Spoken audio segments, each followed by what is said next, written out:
بسم الله الرحمن الرحيم.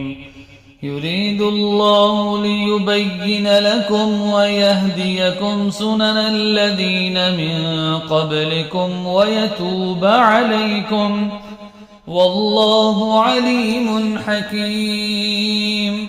والله يريد أن يتوب عليكم ويريد الذين يتبعون الشهوات أن تميلوا ميلا عظيما. يريد الله أن يخفف عنكم وخلق الإنسان ضعيفا. يا أيها الذين آمنوا لا تأكلوا أموالكم بينكم بالباطل إلا أن تكون تجارة عن تراض منكم، ولا تقتلوا أنفسكم إن الله كان بكم رحيما. ومن يفعل ذلك عدوانا وظلما فسوف نصليه نارا، وكان ذلك على الله يسيرا. إن تجتنبوا كبائر ما تنهون عنه نكفر عنكم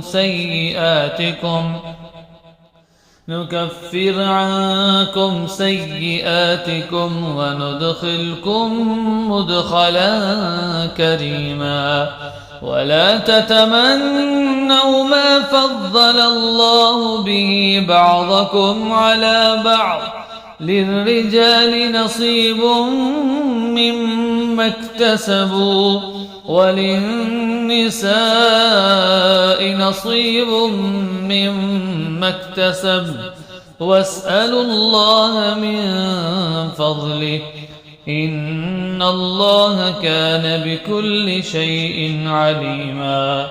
ولكل جعلنا موالي مما ترك الوالدان والأقربون والذين عقدت أيمانكم فآتوهم نصيبهم إن الله كان على كل شيء شهيدا. الرجال قوامون على النساء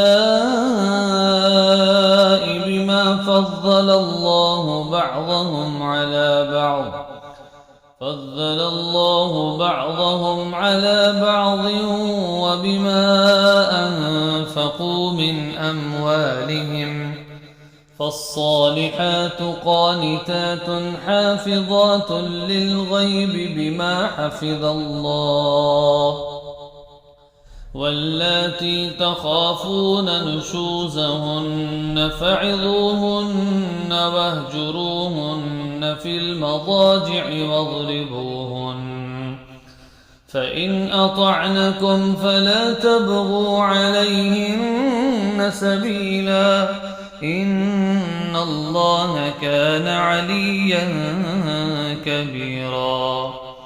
وإن خفتم شقاق بينهما فابعثوا حكما من أهله وحكما من أهلها إن يريدا إصلاحا يوفق الله بينهما إن الله كان عليما خبيرا.